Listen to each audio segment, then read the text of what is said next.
Welcome everyone. My Redsea Reefer 250 is now officially a year old. Yay! I'm so happy, no major catastrophes. Things are doing well. I'm just gonna show you the tank a little bit and talk about some of the corals and the fish that I have and the equipment that I've been running. So I have 2 clownfish, 3 wrasses, a yellow chorus wrasse that you'll see darting in and out of the tank, and 2 leopard wrasses, ornate leopard wrasses. I have 3 chromis, which when I got, they were all the same size, but as you could tell, one is a lot bigger than the other. We called him Jumbo, and then there's a medium one who is called Medium, and the smallest one is called Tiny.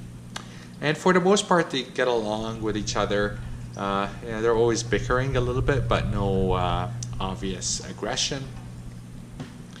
And we also have a purple firefish, who's kind of hanging around in the corner here. And I'm going to move the camera to show you a yellow watchman goby. Of course, the moment that I move the camera to show you the yellow watchman goby, he hides in his hole. So he lives in this little hole down there with candy pistol shrimp. Okay, maybe, yeah, there you kind of see him poking out a little bit. There he goes. He's quite a character. I really like him. He always looks really grumpy.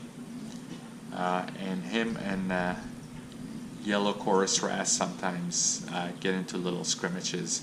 He doesn't like it when the chorus wrasse comes near his hole. Actually, you know, I shouldn't be saying yellow chorus wrasse. I know that's a name that a lot of people call them, but they are not related to the true chorus wrasses, and a better common name for these guys are the canary wrasse, Alright, so that's it for fish. That's, let me see, 3 chromis, 2 clownfish, that's 5, 3 wrasses, that's 8, firefish, 9, and yellow watchman goby, that's 10. So I have 10 fish in total.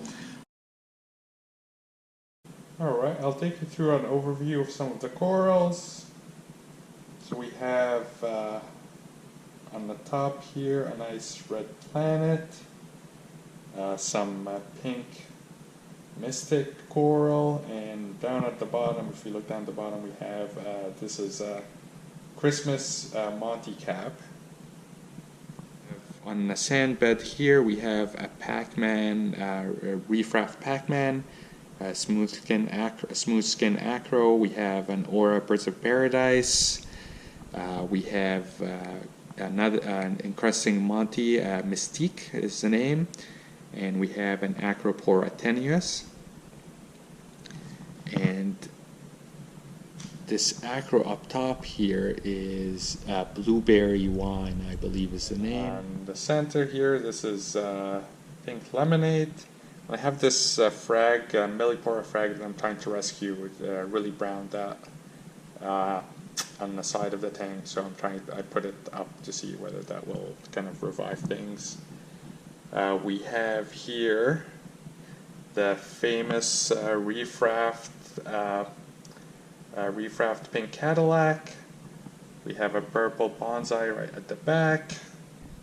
Then closest to me, in the center, we have this acropora called Shakaholic, which is bright green and yellow. In the back, we have one of my favorites, Reef Raft Orange Passion. Then we have this nice cluster of pink Mystique encrusting Montipora. And then this little blue and white frag is really pretty. I believe it's Aura Blue Voodoo. And most of my SBS were started out with frags, except with this pink millipora colony, which was actually bought as a small colony, and it's growing really well. Very happy with what it's doing. Beside it here is a cold water acro and Superman encrusting Montipora. On the bottom here we have a strawberry shortcake. It needs to color up a little bit, but it looked glorious when the nitrates were high in the tank. It was fluorescent green with red tips, but right now it's looking a little bit dull. And one of my favorite corals in the tank is this acropower. I bought it as a Cali blue tort, but I think this is a different tort. I think this is a Miyagi tort. And then we have here a beautiful green slimer.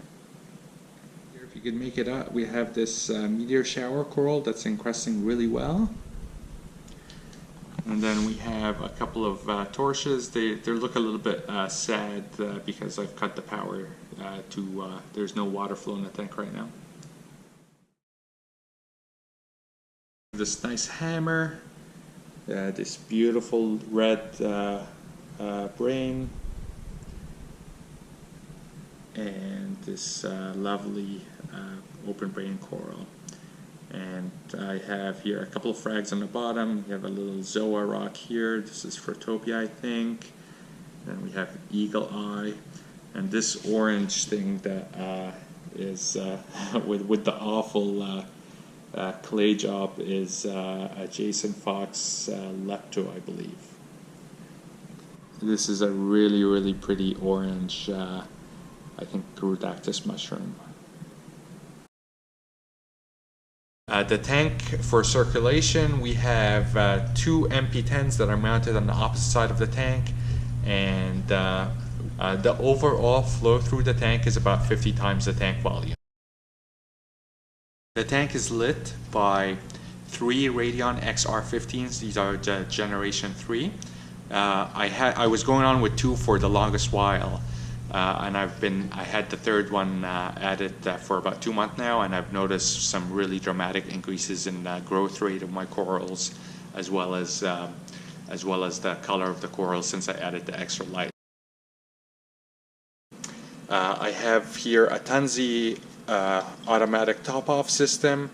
That I really like that system. It has never failed, and the few times where I had problems with the skimmer or the return pump, the water level rises, and the Tanzi has a water level sensor, so it alerts you if the water level is too high or too low. And I think that's a great feature.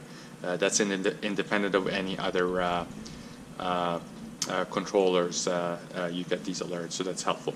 So I fill this jug with about 5 gallons of RODI water, and I typically go through 4 or 5 days on a single reservoir.